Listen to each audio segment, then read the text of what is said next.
Hello, good morning or good afternoon, depending on where you are connecting from. Welcome to today's online session, which is on, as you can see on screen, on battery energy storage systems and renewable energy in the Dominican Republic.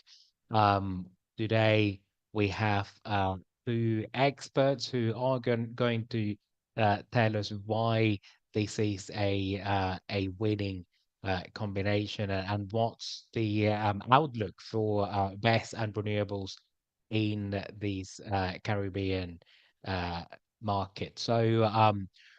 Right, so before we get started, I'm going to repeat a couple of things you saw in the video. So please introduce yourselves using the chat. That's a tradition we have here at ATA Insights and at RedMed events, and we'd like to keep it. Let us know where you're joining from and what's your company and what sort of thing you do. Then also remember that we are recording the session, so you will get an email with the recording of the session and the presentation slides as well. And finally, last thing, remember to send your questions through the Q&A function. So see that Fernando said he's greeting through the Q&A. That's okay, Fernando. Welcome. But yeah, so the greetings through the chat and the questions through the Q&A box. Um, Before we get started, I'm going to ask the speakers to introduce themselves very briefly. So maybe Michelle, if you could start by introducing yourself briefly, please. Yes. Hi, thank you, Carlos. I'm really happy to participate in this webinar and especially representing the Dominican Republic to probably discuss a very investment opportunities in the sector and where definitely best batteries are a key issue right now. Well, let me just present. Can No, I? but I just Yeah, no, very no, but briefly. sorry. Um, Yeah. So yeah. no, we start Okay. with like Well, a brief intro of who you are, okay. of Perfect. both of you, and then Yeah. we start with Chadia's presentation, right? So I'm basically a corporate lawyer specializing in corporate transactions, banking and finance, and especially energy and infrastructure. I've worked with a large range of in a large range of transactions for finance, development, investment, private equity, and acquisition of utility scale projects, energy projects in the Dominican Republic, including some bank investors, funds, and financial institutions, multilaterals, and the developers. So basically, I have a law firm, sub advisors, Studio Abreu Vargas. Um, and through this firm, I basically advise developers and operators and financial institutions in the energy sector. So basically, I'm going to be talking about my experience with the private sector and the development of projects, their financing, and any M&A transaction. So that's basically my profile. brilliant. Thank you, Michelle, and welcome to today's webinar. So uh, next, like Chadia, please, if you could introduce yourself briefly. Thank you, Carlos, and really happy to be here, especially sharing this space with such esteemed colleague as Michelle. So my name is Chadia Abreu. I'm currently an advisor for clean energy and climate solutions to the Minister of Energy and Mines of the Dominican Republic. My background is also in law, but I've specialized in the energy and climate space. And I've worked in California, Argentina, and currently in the Dominican Republic with a lot of international opening, what I like to call opening financing windows for the country to explore innovative mechanisms to accelerate our energy transition process. So again, really happy to be here and looking forward to our discussion. Thank you, Chadia, for your intro and welcome to today's online session. So now, Chadia, whenever you're ready, please start sharing your screen and begin your presentation.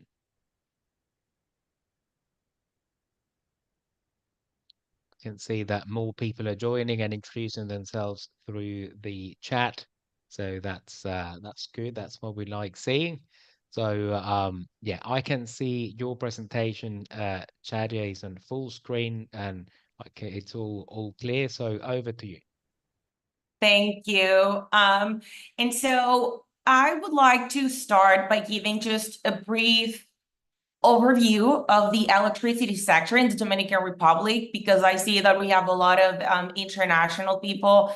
And, one of the things I realized is that understanding the intricacies of the Dominican electricity market can be quite complex for people coming from abroad, which is why it's always really good to work with Dominican counterpart in these transactions to understand the environment and understand where things are going. So I'm actually stealing the first two slides from a presentation we recently did in Washington, D.C. To the Climate Investment Fund's Trust Fund Committee for a very interesting program for the Dominican Republic.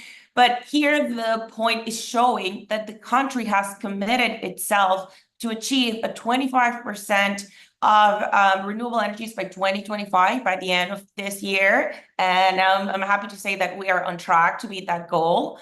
And then a 30% by 2030. So according to some of the modeling that we've done, this is like a general overview of where the country is going. In this slide, you can actually see that there's been something that has happened starting in 2020 that has helped and accelerated growth in a very rapid growth for penetration of renewable energies. So as you can see now, we basically started 2020 with 550 megawatts. And by 2027, the projection, and this is based on projects that are already with permitting and then under construction and on some level of an advanced stage, but we're hoping to finish 2027 with 2,000 and close 2,400 megawatts. So as you can probably understand, I think important things to note is that Dominican Republic is an island nation, well, half an island, but there are no interconnections to any other grids as of now. There are a lot of variations in terms of seasons and in terms of days, considering like demand projections and generation. So the planning of the system can be quite complex. And then another thing that sometimes I think a lot of people confuse is the Dominican Republic, contrary to most of Latin American countries, does not have a lot of hydro resources. So there are no fossil fuels exploitable today, but there's also, I would say, very limited hydro resources compared to the rest of Latin America. Hence, our National Commission of Energy in 2023 declared the need to include electric energy storage with batteries for new electricity generation projects for renewable energy to offer arbitrage services. Sorry. So we're going to go a bit more into the details of the rules that we have as of now, but really important to note that introducing new technologies, this is not only for BESS, it would be for literally any new technology that comes into a system, involves significant regulatory challenges. So I think for the particular topic of this conversation, we are still working on the definition of batteries as a new market agent and all the remuneration structures that are going to come from that definition. So that's going to require a complete overhaul of existing market schemes. And of course, it's going to require a demand for energy flexibility, power grid optimization, and energy cost reduction, making sure that the system cost does not increase substantially so that affordability stays a priority. And why do I mean by all that theory from the previous slide? So I know this is somewhat a sophisticated audience, and you all know that these are all the services that BESS can provide. However, the interesting thing here would be to know that, for example, as of now, renewables do not participate in capacity markets in the Dominican Republic. There's no ELCC, there's no, I mean, I'm not saying that it cannot change, but as of now, depending on the configuration of the system, let's say it's considered as part of the renewable facility, then we would have to understand how that facility would participate in those markets. And then for other general market needs, so as you see here, black start is also not compensated in our market. Voltage support has been recently included in the most recent decree 523/2023. However, the structure of the transaction has not been yet been established. Transmission upgrade deferrals are also not compensated, transmission congestion reliefs. So to give you some good news, the idea of, and probably the most imminent need would be for arbitrage services and regulation, frequency regulation in our system. And then to get a bit more into the specifics, I already mentioned the regulation from CNN, the first one that basically declares the need of that. And then on the same date, CNE established resolution 04 that basically just explains how the permitting it's going to work for the projects under this special regimen. Two things important here to note. So in terms of roles in the system, the Ministry of Energy and Mines, which is the institution I represent, it's the entity that defines the policy making for the industry. And then Comisión Nacional de Energía, which is here, CNE, is the institution that has the jurisdiction for the planning of the system. Hence, they are the ones who handle all the permitting for renewables and storage, and they are the ones who, based on their planning, start to see system needs working with all different agents of the industry.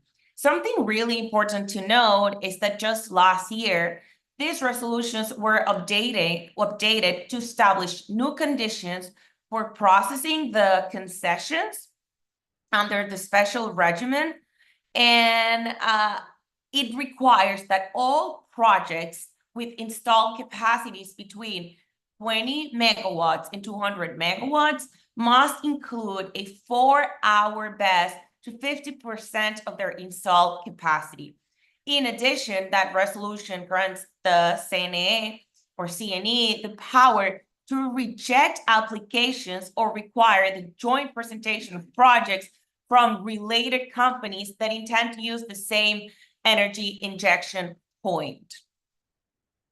To complement those resolutions, SIE, which is the Superintendency of Electricity, or the regulatory agent for the electricity market, first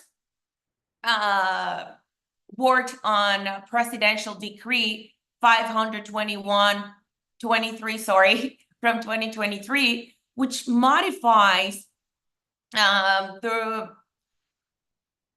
ruling from the electricity law to incorporate provisions for the development and operation of the short-term battery energy storage systems, and with the intention of offering complementary regulatory services. What this is to say, so our law, the general law for electricity, did not mention batteries in any way. So with this decree, opens the position for the SIE to have the jurisdiction to dictate how they're going to work.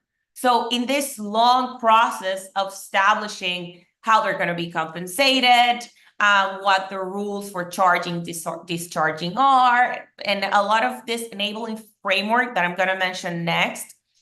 The first step as of now has been Resolution 136 from year 2024 that establishes the technical and remuneration aspects of providing frequency regulation services, and basically establishes that generating companies, self-producers, and co-generations can replace their contributions with batteries.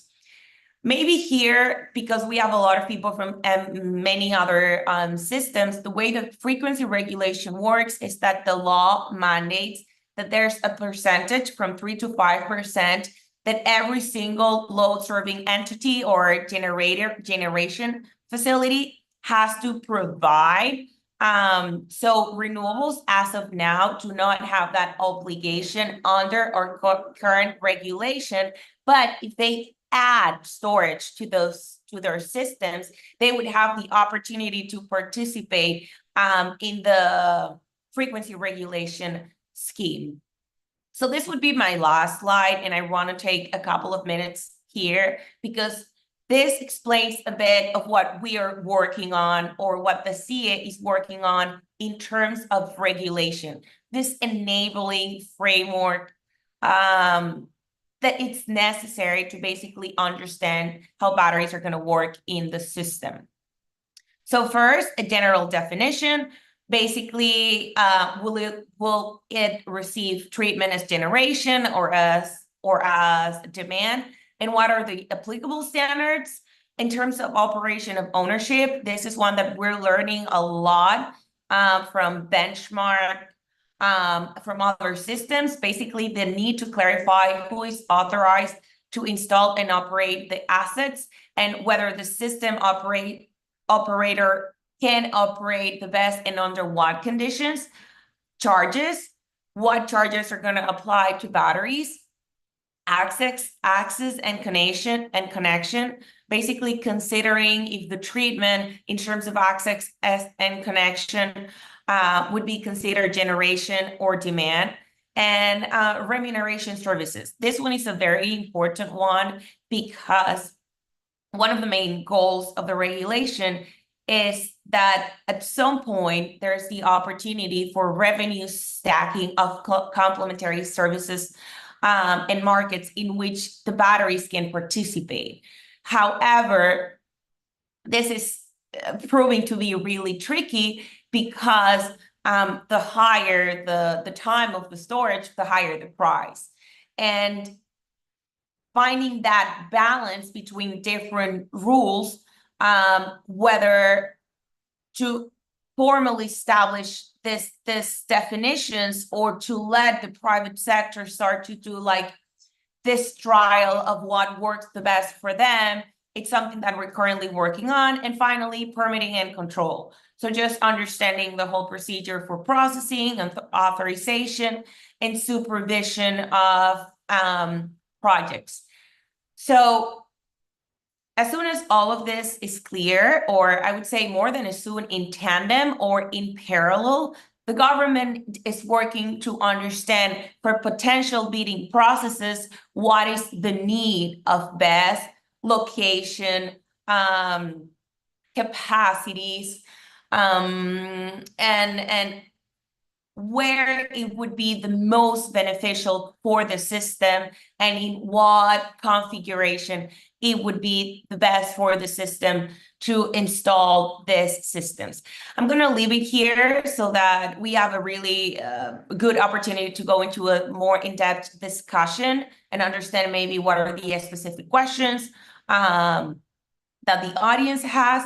But then with that, I'll pass it to you. Carlos just mentioned that in my LinkedIn, there's an article that I recently published with the World Energy Council that explains more in depth all these regulations and basically what the state of the current situation is as of now. So back to you, Carlos.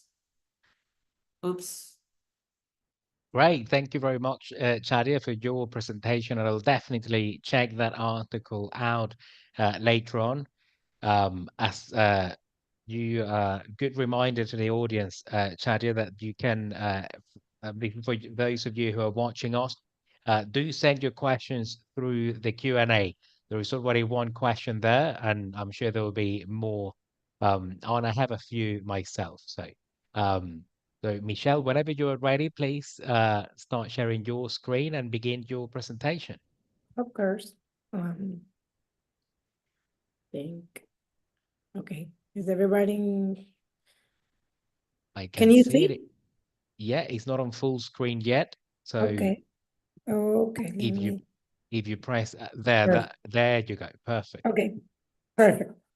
Well, Chadia have already provided a lot of context, which is very important for this part of the presentation. So some points I will go very fast on them because only as a highlight for the issues that we will be briefly discussing in this part of the presentation. So, well, you already know the firm and about me. And basically, I'll give you like the context for investment, for private investors' interest in the DR, in renewable.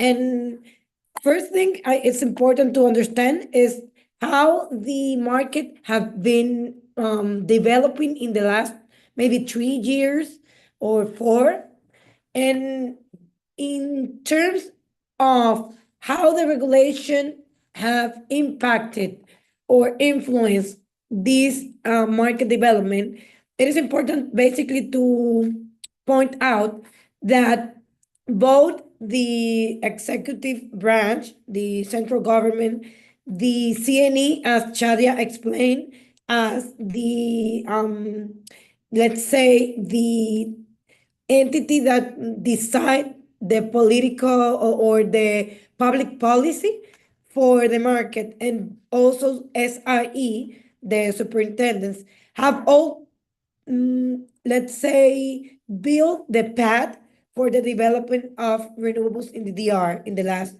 4 maybe years. And first, we can this last stage, we can say it started with in 2021 with a decree by which the CDEE, which was at that point the off-taker of energy for renewable energy projects, was replaced by distribution companies, which for thermal energy, there were always the off-taker, but not for the renewable energy projects. So it was interesting because this decree maintained the ability of the off-takers, now the distribution companies, to buy directly the energy, to negotiate directly the contracts with the generators. So in that moment, there were a lot of PPAs negotiated and already executed. How these were, under which condition this was executed? Well, here comes resolutions 008/2021 and 0036/2022 of the CNE. These resolutions basically establish like energy purchase reference prices. These were reference prices for parties to discuss and negotiate, but it was a good signal to the market to understand the conditions, to know how they can develop the projects, how they can do their, let's say, the forecasting of the projects, financial modeling. And that allowed more than 15 PPAs to be were signed around 2021 and 2023. So then, now, very recently, 2023 and 2024, we have these resolutions that already Chadia already mentioned, that requires battery storage systems for projects using variable renewable sources, basically solar and wind, and actually right now more solar than wind in the Dominican Republic. The second one, the 2024, the latest one, established specifically that projects with more than 20 megawatts must incorporate batteries with at least 50% of the installed capacity of the park and with a minimum duration of 4 hours. This is the current situation right now. In the case of the negotiation of the PPAs, the only change, and you will see in the first reference on the decree, that this is no longer in place, this possibility of negotiating PPAs directly with the distribution company. As Chadia mentioned, now let's say, the mandate is for the regulators to establish a new guidelines for these bidding processes. And we are basically waiting for the guidelines and for any bidding process for renewable energy to be started or by the authorities. So we have right now, and we don't have recent resolutions since 2022 on reference prices. So what we will have projects of investors, developers must wait for this bidding process to be open. We still don't have purchase purchase price reference prices right now.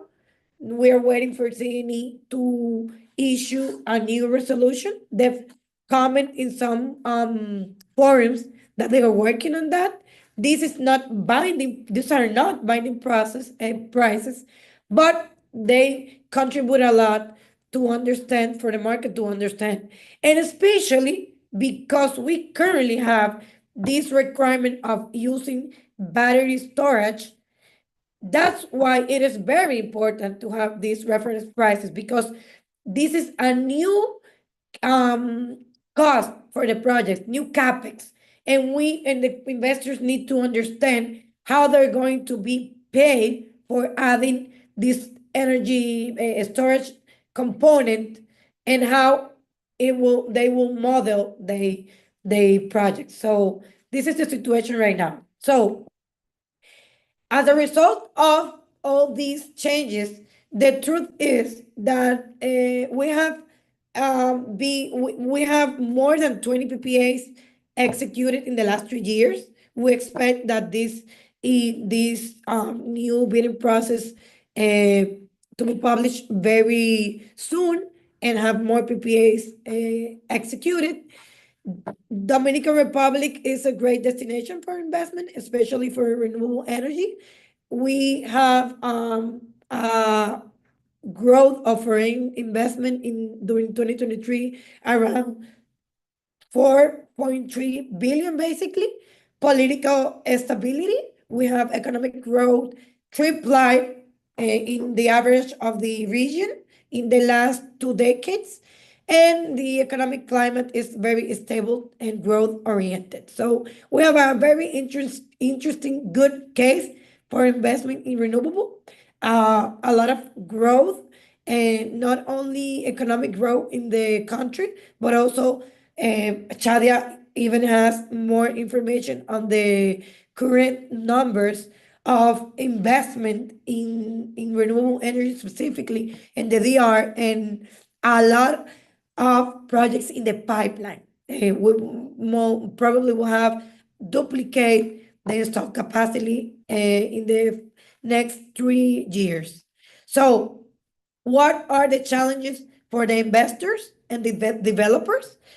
Basically, of course, and for the system and the government, now the variability of the system do new renewable energy. Now that they have all this renewable energy coexisting with thermal projects or plants, now we have this variability.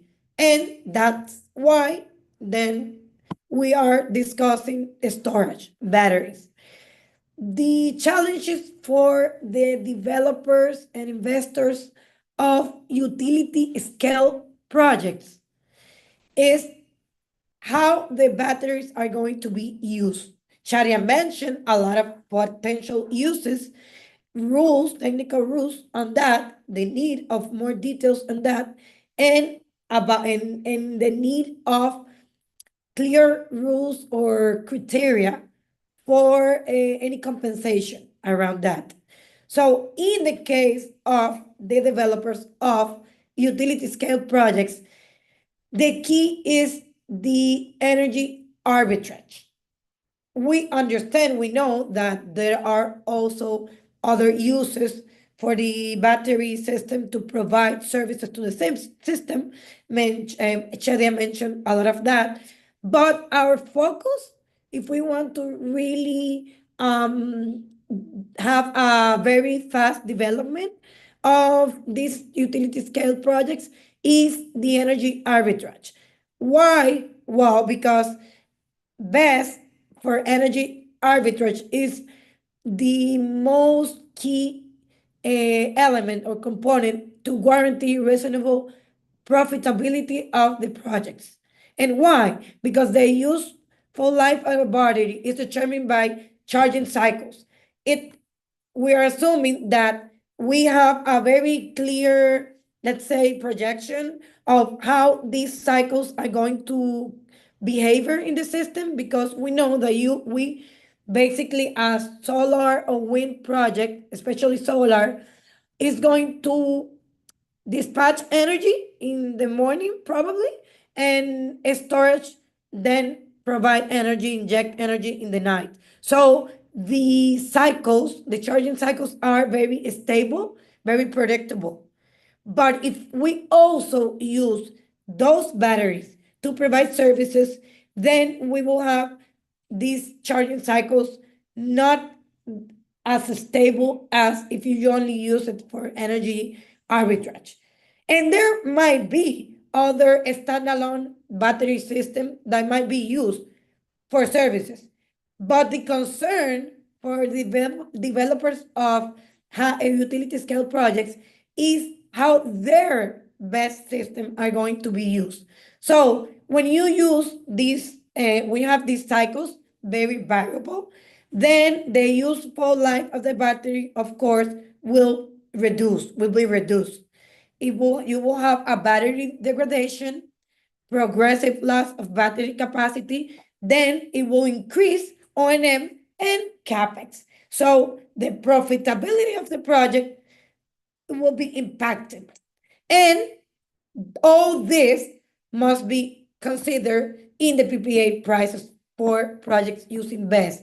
Right now, we don't have a reference on how this is going to be paid. Of course, we understand that if the government has this public policy of supporting the use of BESS, then of course they will also have a public policy or market policy to compensate this use of BESS. So these are basically the main challenges. I'm trying to make it very brief.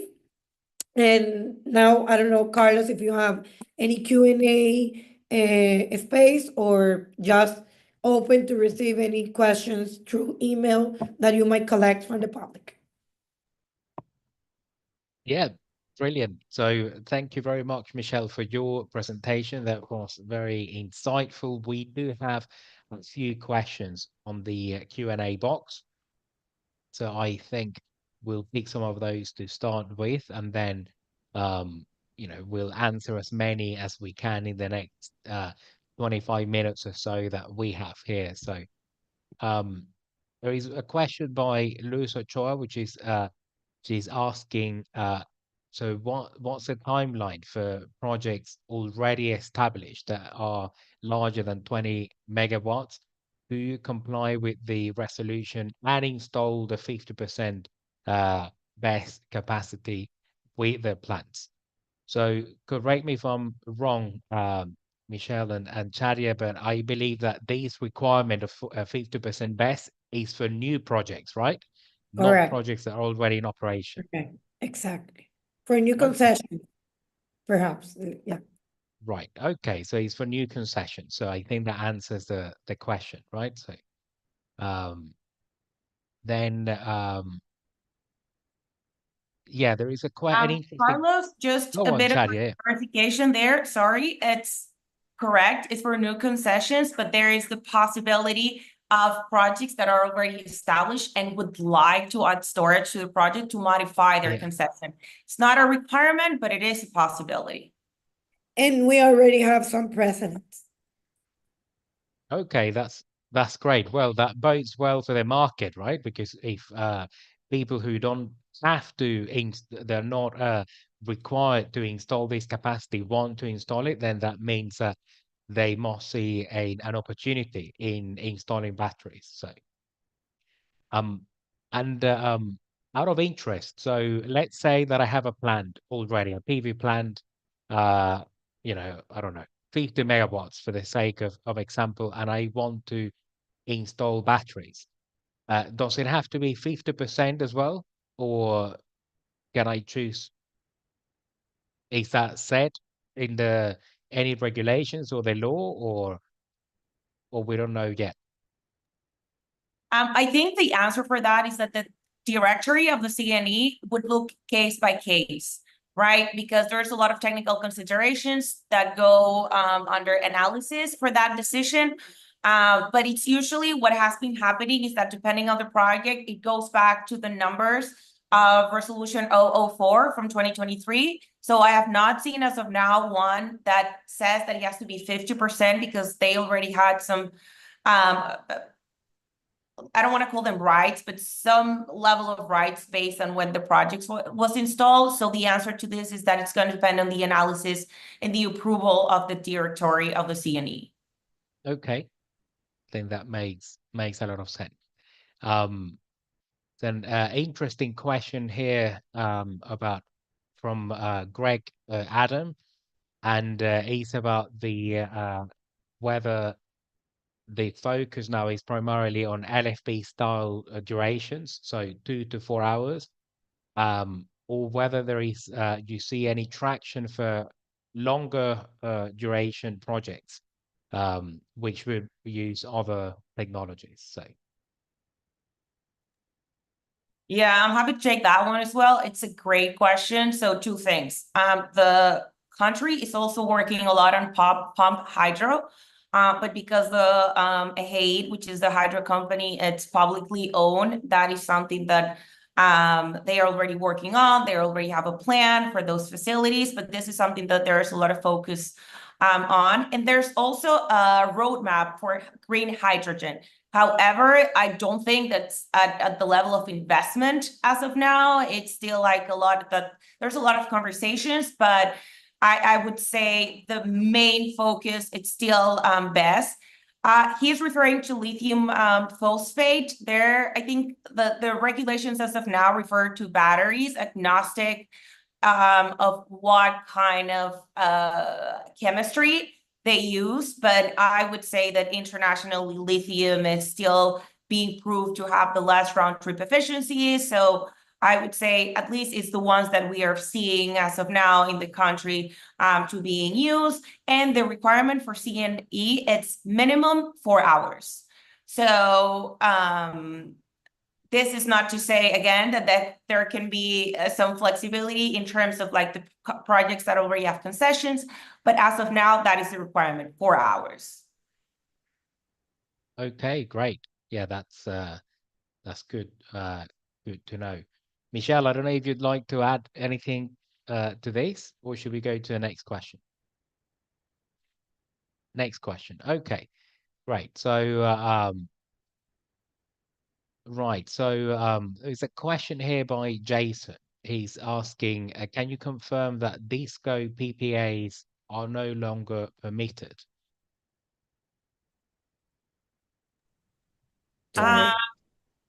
So disco PPAs, to my understanding, only refer to PPAs signed with the distribution companies, and those are permitted. What Michelle explained is that they, as of now, after Decree 6523, they have to be the result of a bidding process. They are no longer like direct PPAs, are no longer allowed. But maybe the thing that is a bit confusing is because the three major utilities companies in the Dominican Republic are also publicly owned.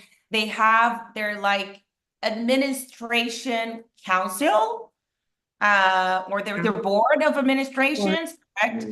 Which is called QUET, to aggregate demand and just for a lot of different financial and economic purposes. They are actually, you would deal a lot with QUET, this council, instead of dealing directly with the utilities, but your PPA would be signed with one of the utilities as the off-taker. So I know that may be a bit confusing, but the this QUED is only the board of the three main utilities that are publicly owned. Yeah, that's a good point, Chadia, because we understand that everybody in the public understands the market, but basically, as Chadia explained, we have the government issuing or designing all the regulation for the market, but we also have the government as the off-taker for long-term projects. Any project can sell the energy in the spot market. There's no issue with that, or have private PPAs. Normally, short term, not because any requirement, just because that's how the market is working right now. But to get a long-term PPA with the distribution companies, it's also the government, the counterpart, because they are state-owned projects. I mean, companies, the distribution companies. Okay. Yeah. So if I could translate, QUED is the Unified Council of Electricity Distributors, right? So Exactly, that exactly. might We give have you. three EDEs or three distribution companies, but all with a unified or consolidated board making the decisions, and your counterpart will be the president or that board. Okay, great. I think that gives, more context. So there are a couple of questions here. So I think it's a very good question. It's by Nestor Ramirez. He's asking, how will the energy arbitration services be paid for?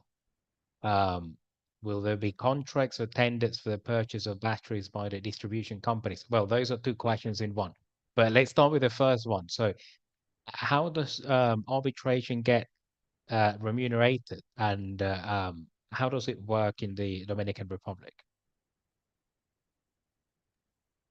So yeah, I'm happy to explain a bit more on this one. So an arbitrage just means that you are charging the battery when the prices of the market are low, and you're dispatching it when prices are high. So because as of now, we don't have any BESS that are currently in operation, there are no specific rules for that in terms of like whether you'll be able to charge from the grid. There's a lot of technical analysis that is currently undergoing to understand precisely how that would work.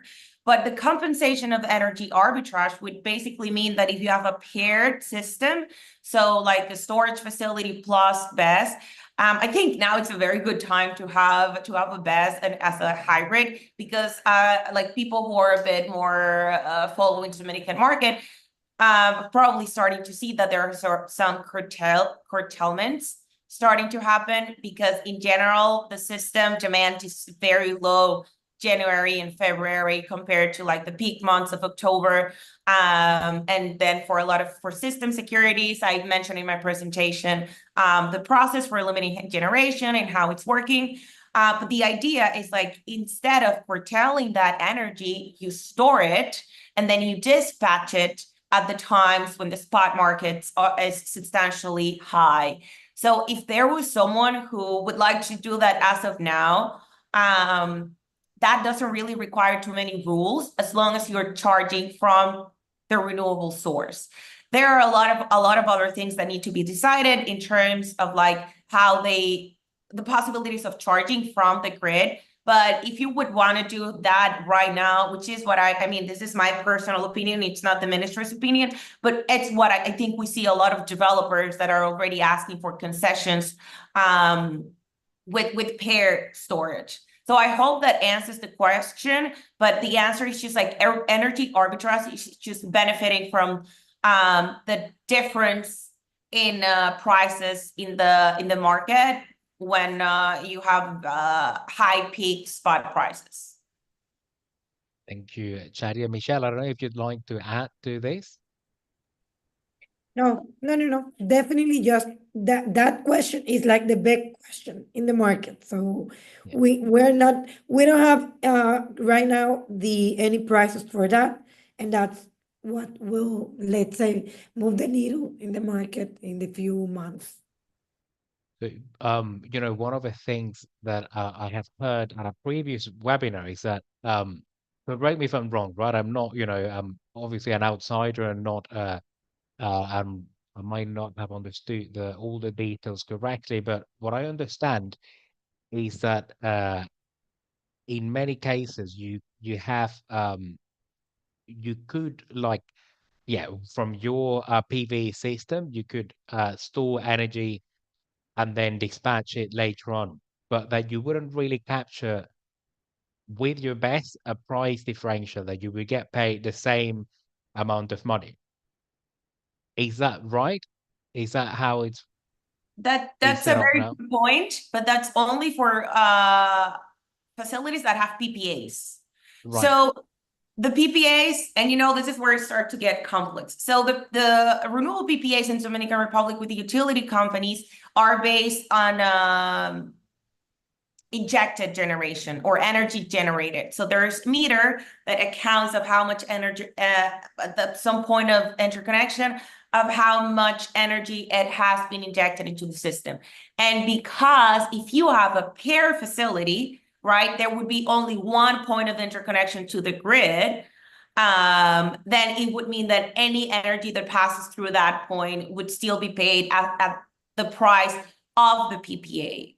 What I was explaining before, it's like for some actors that have taken a substantial high risk, there's a couple of actually projects that are as of now in the market without any long-term PPAs. They may have some PPAs with non-regulated users. They may have some other kind of risk management and financial schemes, but in the market, they can actually get the differential from that. So I hope that clarifies a bit the situation. And maybe here it would be good to go back to, I think, one of the questions I read before, in terms of the renegotiation of these PPAs to include BESS. It's one of the conversations that it's very, very current. It's happening as of now. The lawyerly answer would be that it depends. There is, according to our analysis, there's nothing against or there's no rule against the renegotiation of the existing PPAs to include batteries, but it's going to be a decision of the utility companies and the Unified Council for Energy Distribution, because they have the jurisdiction over that. Of course, we work very closely, but it's gonna be up to them in terms of how specifically that works. Okay. Great. Michelle, anytime you want to like jump in, just No worries. do it, right? So there is no need to No, it's ask okay. for permission here. We're just having a chat, answering questions. Okay, so if I was to simplify your the answer that you've given to the question, Chadia, is that if you have a PPA, then you don't capture the price differential. If you are like a purely merchant project that is just plays in the spot market, then yes, you can capture the price differential. But as I've just from that, I think it's implied that you're not able to have it both ways, right? You can't have a PPA and play in the spot market with the same project. No. Yeah, and Okay. and just a little note, I made the note regarding the possible renegotiation of the PPAs, but because it's going to be all based on that. So Yeah. whether you have, let's say, if in this part of this renegotiation process, I have no idea, it's just a hypothesis. If you end up saying that the way that you're going to pay for the BESS is through a capacity payment, then the energy price keeps the same. It's one possible scheme. During this renegotiation of projects, there's a lot of things that can happen. So it really is going to depend on how that goes. Okay, that's a very good point. Um, I'm gonna jump to things from other questions that um, are here that I think that are very much related. The question by Jason about whether you can only charge from your PV plant or from the grid. So as far as I understood, you can only charge from your PV plant, right? Not from the grid as of yet. That is correct. I'm sorry that every time there's like a clarification to like everything. There are exceptions or nuances. Not that there are exceptions. So CNE administers Law 5707. So as of now, the only way they have of guaranteeing that the electricity that goes through the BESS gets all the incentives that this law for renewable energy has is of that. That is not to say that at any point this could change. But as of now, basically because of the aim of protecting these incentives and the projects that gets the incentive, it's how it works. It's how it works, but there's a lot of moving parts to that. Okay, great. And another question that I think is very pertinent here is from Jason is who manages the dispatch from the BESS? Well, it's supposed to be the organismo coordinador, the coordinator organism, which is a different party. It's not a regulator, it's not the government. It's like we call that auto-regulator, which is like all the parties of all the agents of the market compose this. And it administrates the planning of the dispatch in general. The curtailment also is managed by OC, and all regarding the system and dispatch in the day by day, it's the OC. Okay, so the organismo coordinador, which manage the dispatch of energy and curtailment and all of those things. So the second part of a question by Nestor, I don't know. I appreciate that you're not from the distribution companies, but he asks, will there be contracts or tenders for the purchase of batteries by the distribution company? Have you heard anything about that? So tenders or contracts for the purchase of batteries by distribution companies? I don't know. I don't know if Chadia No. knows. But I'm not sure I understand the question. Like the distribution companies buying the batteries? I think that's what he's asking, yeah, whether there'll be Or Oh, use. maybe this is a DR. So, I mean, I do know there are some customers that have batteries as part of the distributed generation systems. It's at the residential and commercial level, because that is behind the meter. The regulations are quite flexible for that. So there's a lot of people who do that on a very small scale, and there's really no problem with that. We're talking here more about utility scale. And when we talk about the three distribution companies, the strategy would definitely be, as of now, I'm not saying this cannot change, that it would be the private sector who already owns generation. If they do that, because there are a lot of rules of vertical integration of the market and how many assets they can own, and etc. I would like to also make a clarification regarding the operations of the BESS, because important to clarify, there is no precedent. We currently have no BESS operating, and this is one of the biggest questions that we get, and we've learned from like other experiences. So Chile, it's undergoing this very same problem now. The idea, as Michelle said, is that the OC, the market operator, would get the signals. But it's tricky because when you have people playing with the market, what we talked before in the merchant market, then that complicates the scheme of the situation and how much they can play around with that. So that is TBD. We still have to define that. But as of now, as Michelle brilliantly explained, it would be the OC's decision. Okay.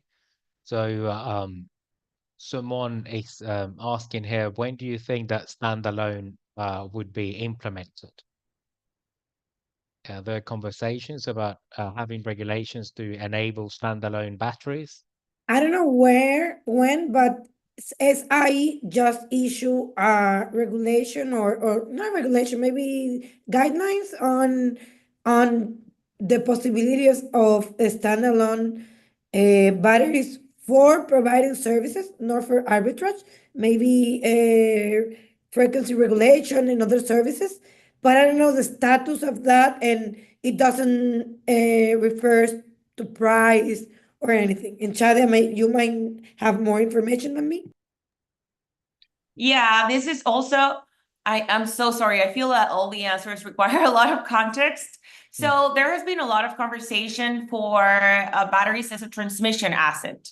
But that turned out to be a little complicated. It's not out of the question yet, but it's something that the transmission company is undergoing. What Michelle was explaining before, my understanding is that that is not what I would think standalone is, because what happens is that for some thermal power plants that have a lot of issues providing the requirement for frequency regulation, meaning 3 to 5% of their installed capacity, because for the generation facility, it's not visible to do this up and down so often, then they are allowed to install batteries for the provision of the frequency regulation mandate that they have. However, those systems can only charge from their connected generator. They cannot charge from the grid. As of now, again, all of this is all of it is under study. But my understanding is that the latest regulation from CNA, from SIE, which is 136/2024, does not allow for charging from the grid to any facility as of now. Okay, great.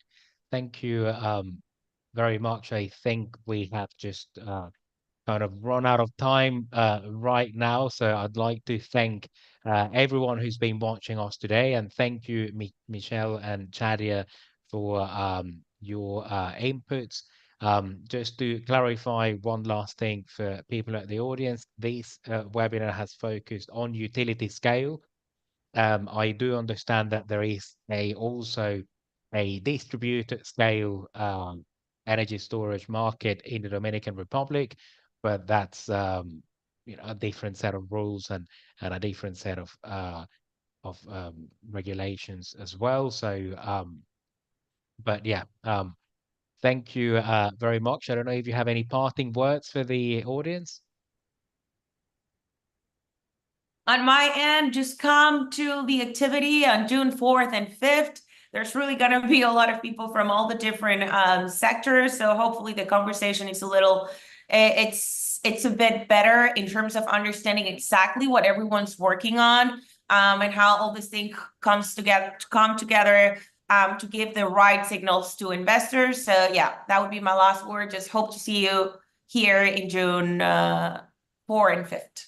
Well, I hope to see them not only in June. You can start right away and come tomorrow. I just want to invite everybody to come and know the Dominican market, because definitely this is like the best moment for investment in renewable energy. We have been looking how or seeing how this market has been evolving. And this is a good time where we already have precedent of projects operating, PPAs executed, clear rules, a process, let's say faster process than in the past, and a very good team in the authorities and very open to conversation. So, and good experience of former investors. So I will say come tomorrow and then just also come in June, and we will receive you where arms open. Brilliant. That's great. So thank you very much, Michelle and Chadia. So yeah, we hope to see you all for RenMet Storage Americas in Santo Domingo. That's on June 4th and 5th. So yeah, be great to see you there. Thank you very much and have a great day.